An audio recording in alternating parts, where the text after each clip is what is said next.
What's up, Corporate Misfits? Welcome to episode 63 of the Corporate Misfit podcast. I'm your host, Brittany Darrington, founder of the Corporate Misfit Club and business strategist for female entrepreneurs looking to start and launch their business.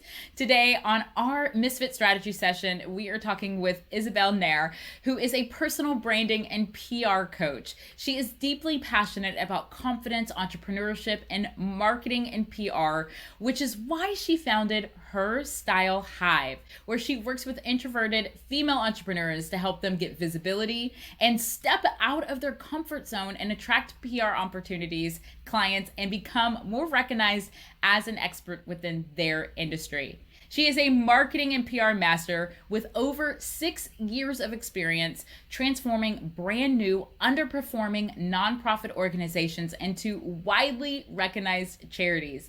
Isabel is now using her expertise to help female entrepreneurs powerfully show up online and build businesses of their dreams.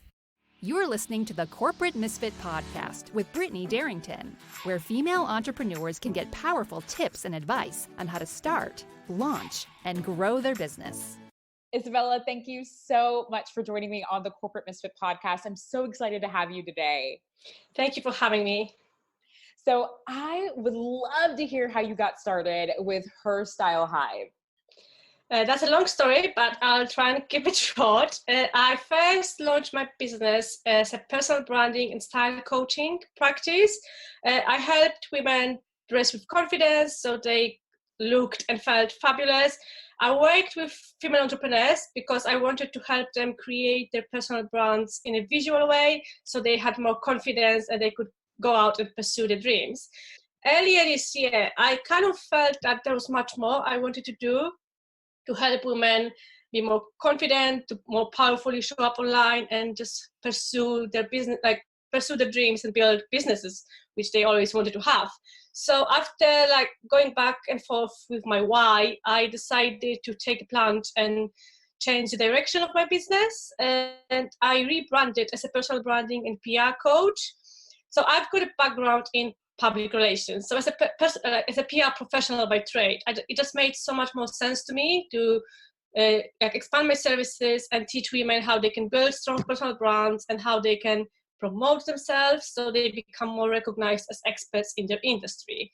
I completely agree. And in today's world, we have to show up with confidence, show up and share who we are. For those people who have no idea what personal branding is, can you share what personal branding is?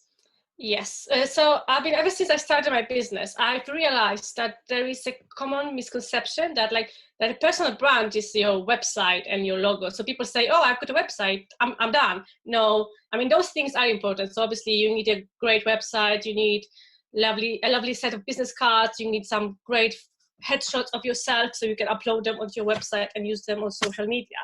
But people forget that we are our own brands as well. So whether you have your business or whether you still work 9 to 5 in your corporate job, you are selling your ideas and expertise.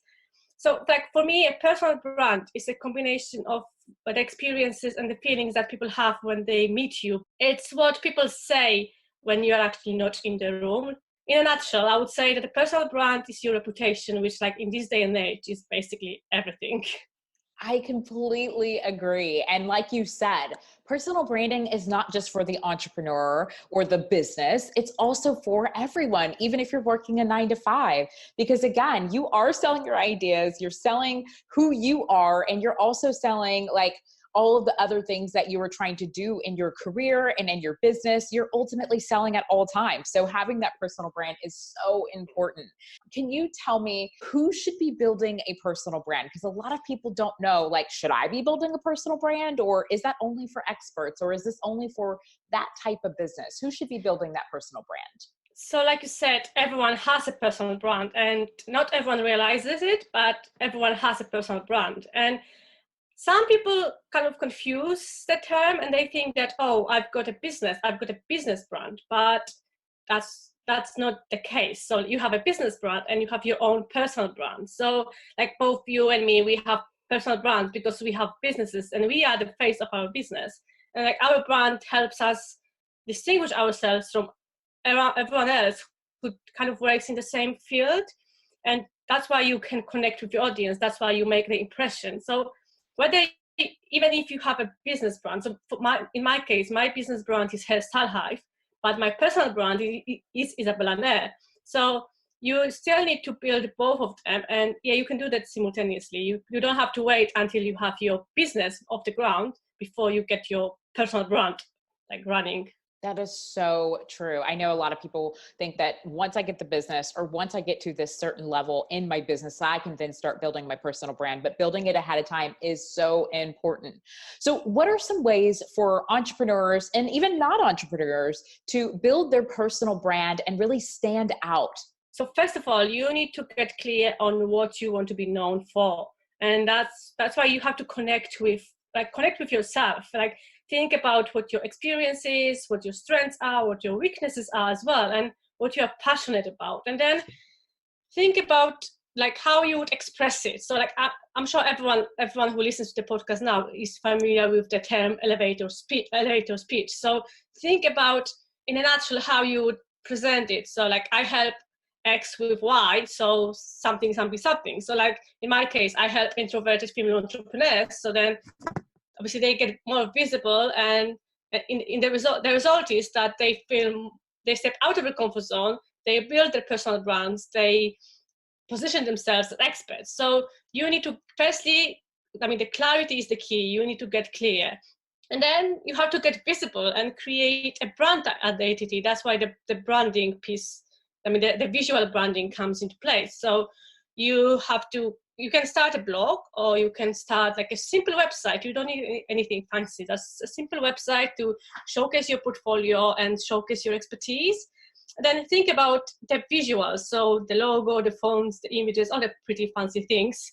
Obviously, if you have a budget, work with a professional. If you don't have a budget, you can use simple tools like Canva. It's actually my favorite free tool I use all the time to create my visuals. And obviously there will be lots of people working in the same area doing the same thing, but that's why you have to share your story, your value, your mission, so people can see who you are and they can connect with you.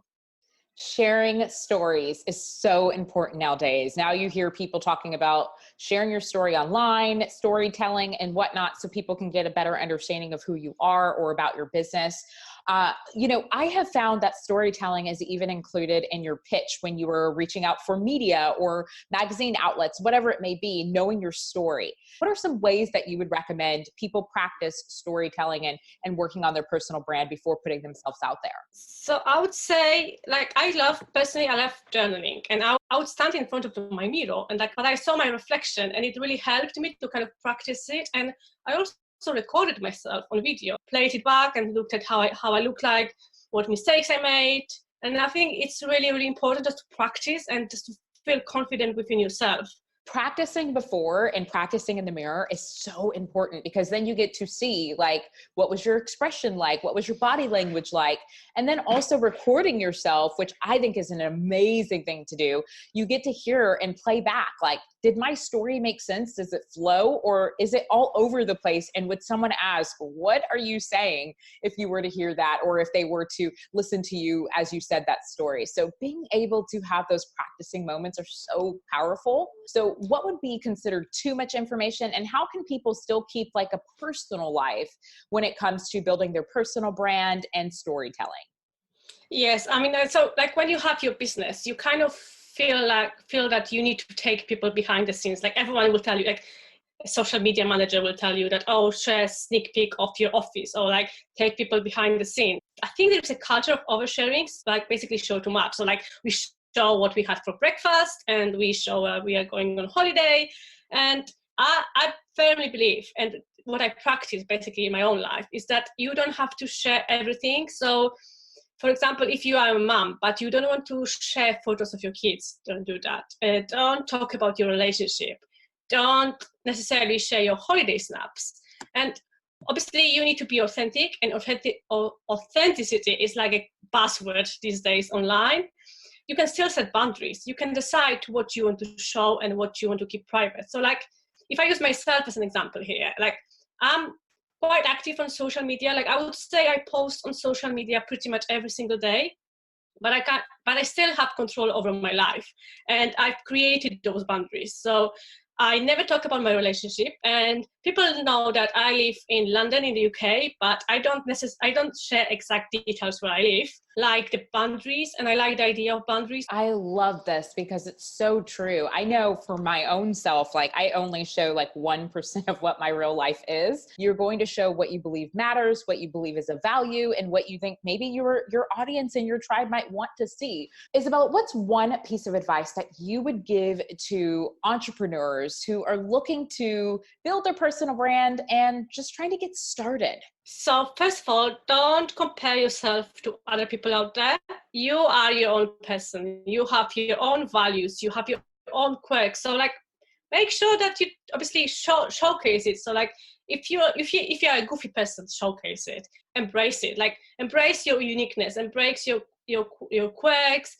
Oh, I so agree with that. When you show up as yourself and who you are, it is so important. I know I have fallen into the trap way too many times where I see someone else who is doing something similar and I'm like, maybe I should be doing things like that, but that's not true to who I am. And I know there's so many other women out there who feel the same way, but showing up as who you are is going to be so authentic. It's going to be easy for you to do it because it's who you naturally are. And ultimately, you will build your tribe a lot faster and your personal brand because you are showing up and you are uniquely being who you are called to be. So thank you again so much for sharing today on the Corporate Misfit Podcast. We're so happy that we had an opportunity to have you. Thank you so much for having me. It was a pleasure. If you want to stay connected with Isabel, you definitely want to check out her new program called Become Your Own PR Superstar. This program is designed to help ambitious entrepreneurs who want to step up their visibility game to find PR opportunities, attract clients, and build credibility. Whether you're running a side hustle or taking time to build your digital empire and you want to take it to the next level, she will walk you through her 6-week course to help you create a killer pitch, identify target market outlets, and also position yourself as a thought leader. I will make sure to leave all the details in the show notes, so go and check it out. If you've enjoyed today's episode of the Corporate Misfit Podcast, we invite you to check out the Corporate Misfit Club. The Corporate Misfit Club is the essential resource for female entrepreneurs who are looking to start or grow a business they actually love. Whether you are a seasoned entrepreneur in your startup phase or simply thinking about taking the leap into entrepreneurship, we've got your back, girl. With our extensive course library, monthly training, exclusive members-only discount perks, and unlimited tools. We also have a supportive community of women where our members share stories, experiences, their wins, and business tips. The Corporate Misfit Club is the perfect place to be to start, launch, or grow a business. So check it out at corporatemisfitclub.com.